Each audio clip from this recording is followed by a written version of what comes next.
الحمد لله وكفى وسلام على عباده الذين اصطفى أما بعد فأعوذ بالله من الشيطان الرجيم بسم الله الرحمن الرحيم الحمد لله الذي أنزل على عبده الكتاب ولم يجعل له عوجا قيما لينذر بأسا شديدا من لدنه ويبشر المؤمنين الذين يعلمون الصالحات أن لهم أجرا حسنا ماكثين فيه أبدا وينذر الذين قالوا اتخذ الله ولدا ما لهم به من علم ولا لآبائهم كبرت كلمة تخرج من أفواههم إن يقولون إلا كذبا۔ سورہ کاف مکی صورت ہے۔ مکی اور مدنی صورتوں کے بارے میں پہلے بھی بتا چکا ہوں کہ قرآن کریم کی وہ صورتیں جو ہجرت سے پہلے نازل ہوئی ہے، جس جگہ بھی نازل ہوئی ہے اس کو مکی صورت کہا جاتا ہے۔ جگہ کے اعتبار سے نہیں ہے کہ خاص مکے میں نازل ہوئی ہو تو وہ مکی صورت ہوگا۔ مکی صورت کی تعریف یہ ہے کہ جو ہجرت سے پہلے نازل ہوا، ہجرت کے بعد مدینہ پہنچنے کے بعد جس جگہ بھی نازل ہوا وہ صورت مدنی ہے۔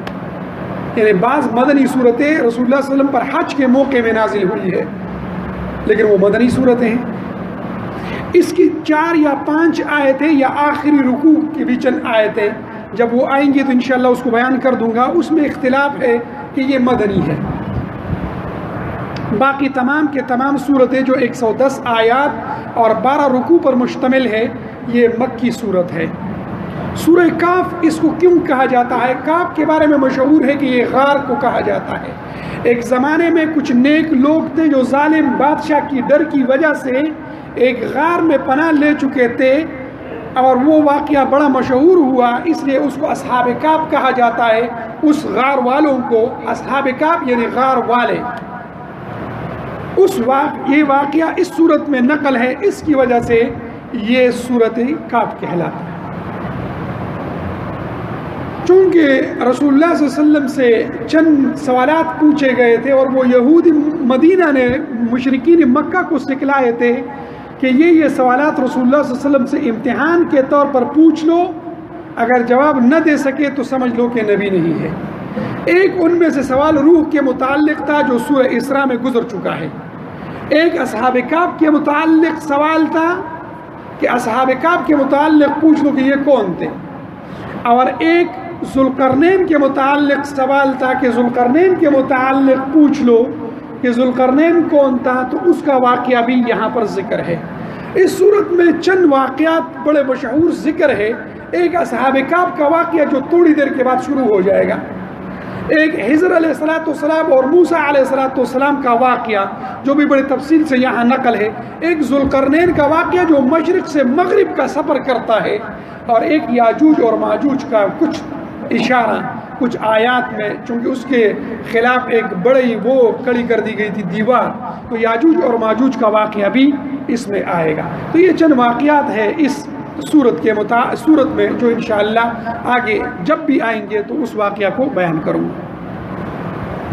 اس صورت کے فضائل مسلم شریف میں نقل ہے کہ رسول اللہ صلی اللہ علیہ وسلم نے فرمایا کہ اس صورت کے شروع کی 10 آیتیں جو یاد کرے گا وہ دجال کی فتنے سے محفوظ رہے گا۔ اور ایک روایت میں آتا ہے کہ جو دجال کے ظہور کے بعد اس کے شروع کی 10 آیتوں کو پڑھ لے گا وہ دجال کے فتنے سے محفوظ رہے گا۔ اور ایک روایت میں ہے، وہ بھی مسلم ہی میں وہ منقول ہے، کہ آخری 10 آیتیں جو پڑھے گا وہ دجال کے فتنوں سے محفوظ رہے گا۔ دوسری روایت میں آتا ہے رسول اللہ صلی اللہ علیہ وسلم فرماتے ہیں کہ جو اس سورت کو پڑھے گا، ابو دردہ کی روایت ہے، یہ جو اس سورت کو جمعے کے دن پڑھے گا اگلے جمعے تک اس کے لیے نور رہے گا۔ جو ایک جمعے کو پڑھے گا اگلے جمعے تک اس کے لیے نور رہے گا۔ کیا مراد ہے؟ شارحین حدیث لکھتے ہیں کہ مراد یہ ہے کہ جو شخص ایک جمعے کو پڑھے گا اگلے جمعے تک اس کا دل روشن رہے گا۔ اور ایک روایت یہ ہے یعنی شارحین حدیث کی ایک روایت، حدیث کی تشریح ہے کہ نور سے مراد یہ ہے کہ جو ایک جمعے کو پڑھے گا اللہ اس کے قبر کو 7 روز تک روشن فرمائے گا. تو جو اس کا معمول بنائے گا اس کا قبر روشن رہے گا اور وہ فتنوں سے بھی محفوظ رہے گا. جو شخص سورہ کہف کی تلاوت کثرت کے ساتھ کرتا ہے، یعنی جمعے سے پہلے سورہ کہف ہمارے بزرگوں کی وہ ہے، ابھی تک یہی چلا آ رہا ہے کہ ہمارے بزرگ اس کو ہر جمعے کو بڑے اہتمام کے ساتھ پڑھتے ہیں. اس کی کوشش کرنی چاہیے. یہ 110 آیتیں ہیں، پہلے جمعے میں گھنٹہ لگ جائے گا، اگلے جمعے میں 5 منٹ کم کرو، اگلے جمعے میں 5 منٹ کم کرو، اگلے جمعے میں 5 منٹ کرو، حتیٰ کہ ایک وقت آ جائے گا 10 سے 15 منٹ میں آپ سورہ کہف پڑھو. یہ جو لوگ پوری رات میں قرآن پڑھتے تھے وہ ہماری طرح نہیں پڑھتے تھے. اللہ اس کو زبان پر جاری فرما دیتا ہے. جب زبان پر جاری ہو جاتا ہے پھر انسان کو اللہ ایسا ملکہ عطا کر دیتا ہے کہ وہ ٹائم کوئی معنی نہیں رکھتا. ایک حافظ قرآن 13 منٹ میں پارہ پڑھتے ہیں، ہم پورے دن میں نہیں پڑھ سکتے. یہ زیادہ پڑھنے سے، اس کا تعلق زیادہ پڑھنے سے ہے. تو تلاوت کا اہتمام ہونا چاہیے. یعنی جمعے کے دن سورہ کہف کی کوشش، دفتروں میں بھی 15-20 منٹ نکال کر کوشش کرو کہ سورہ کہف پڑھ لو. آج کل جو جمعے کی چھٹی ختم کر دی گئی، اس میں ایک مصیبت یہ آ گئی کہ ایک تو جمعے کا اہتمام ختم ہو گیا. حالانکہ میں بتاؤں، جمعے کا وقت داخل ہونے کے بعد جو شخص قرآن کریم کی تلاوت کرے گا اس کو کوئی اجر نہیں ملے گا. صرف اور صرف جمعے کی تیاری اور سیدھا مسجد آنا. ایک مفتی فتویٰ لکھے گا، اس کو فتوے پر گناہ ملے گا، یہ فتویٰ نہیں دے سکتا. جو بے و شراء کرے گا، قرآن کریم کا نص ہے اس کے متعلق، وَذَرُوا الْبَيْعَ، چھوڑ دو بے کو، کاروبار کو چھوڑ دو. جمعے کے وقت کے داخل ہونے کے بعد کوئی کام نہیں ہے سوائے جمعے کی تیاری کے. ہاں، ایک آدمی نفل پڑھ سکتا ہے مسجد میں، قرآن کریم کی تلاوت کر سکتا ہے مسجد میں، لیکن گھر میں نہیں. گھر سے پھر مسجد کی طرف نکلے گا جو ہی جمعے کا وقت داخل ہوگا. ہمارے ہاں یہ طریقہ چل پڑا ہے کہ جس وقت بالکل آخری اذان ہو جاتی ہے ہم مسجدوں میں دوڑ آتے ہیں.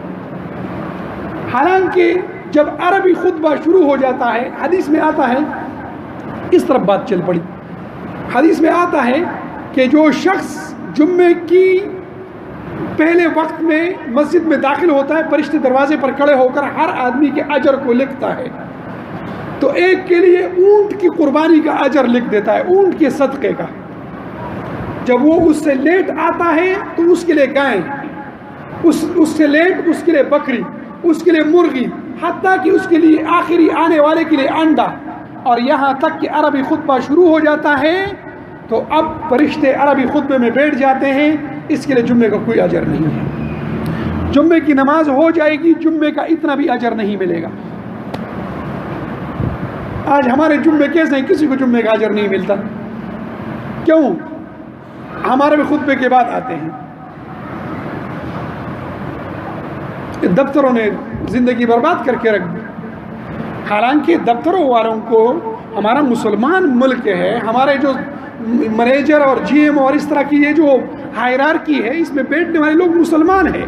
ان سب کو اس بات کا خیال رکھنا چاہیے کہ اپنے نیچے، یعنی آپ لوگوں میں بھی کوئی ایسا بیٹا ہوگا جس کے نیچے کوئی نہ کوئی کام کرتا ہوگا، تو یہ احتیاط کرے کہ جمعے کے دن، جمعے کے وقت میں اسے ہرگز کام نہ دے، اور اسے یہ تاکید کرے کہ بھائی میری طرف سے کوئی کام نہیں ہے، آپ اپنے کوتاہی سے نہیں جاؤ گے تو کل کو مجھے گناہگار نہیں کر سکتے. آپ جمعے کے وقت سیدھے جمعے کے لیے مسجد جایا کرو. بہرحال یہ جمعے کے متعلق بات نکل گئی. تو یہ سورت قرآن کریم کی فتنوں سے محفوظ کرنے والی ہے، اور اس میں یہ 4-5 واقعات ہیں، اس کی وجہ سے انتہائی اہمیت رکھتا ہے. تو انشاءاللہ واقعات کا ذکر اب اگر درس شروع کر دوں سورہ کہف کا تو لمبا ہو جائے گا. انشاءاللہ آیات پر ترجمہ اور بحث کل ہی کروں گا. اللہ عمل کرنے کی توفیق عطا فرمائے. الحمدللہ رب العالمین والعاقبۃ للمتقین والصلاة والسلام علی خاتم الانبیاء والمرسلین يا أرحم الراحمين يا أرحم الراحمين. ربنا ظلمنا أنفسنا وإن لم تغفر لنا وترحمنا لنكونن من الخاسرين. رب ارحمهما كما ربياني صغيرا. ربنا لا تزغ قلوبنا بعد إذ هديتنا وهب لنا من لدنك رحمة إنك أنت الوهاب. اے اللہ ہماری چھوٹی بڑی گناہوں کو معاف فرما، قرآن کریم کی سمجھ عطا فرما. اے اللہ ہمارے درس میں برکت عطا فرما. اے اللہ آخر تک پڑھنے کی توفیق عطا فرما. اے اللہ سورہ بنی اسرائیل اپنے اختتام کو پہنچا، اس پر ہم تیرا شکر ادا کرتے ہیں. اے اللہ سورہ کہف شروع ہوا، ہم تجھ سے ختم کرنے کی توفیق مانگتے ہیں، مدد مانگتے ہیں. اے اللہ ہماری مدد فرما. اے اللہ ہمارے قبر کو روشن فرما، قبر کے اندھیروں سے ہماری حفاظت فرما، محشر کی رسوائیوں سے ہماری حفاظت فرما. اے اللہ ہم پر اپنا فضل فرما. اے اللہ رسول اللہ صلی اللہ علیہ وسلم کی مبارک شفاعت ہم سب کو نصیب فرما. اے اللہ ہم سب کو جنت الفردوس میں اعلیٰ مقام نصیب فرما. اے اللہ جس نے دعا کے لیے کہا ہے ان کی دعاؤں کو قبول فرما. صلی اللہ تعالی علی خیر خلقہ وعلی آلہ واصحابہ اجمعین برحمتک یا ارحم الراحمین.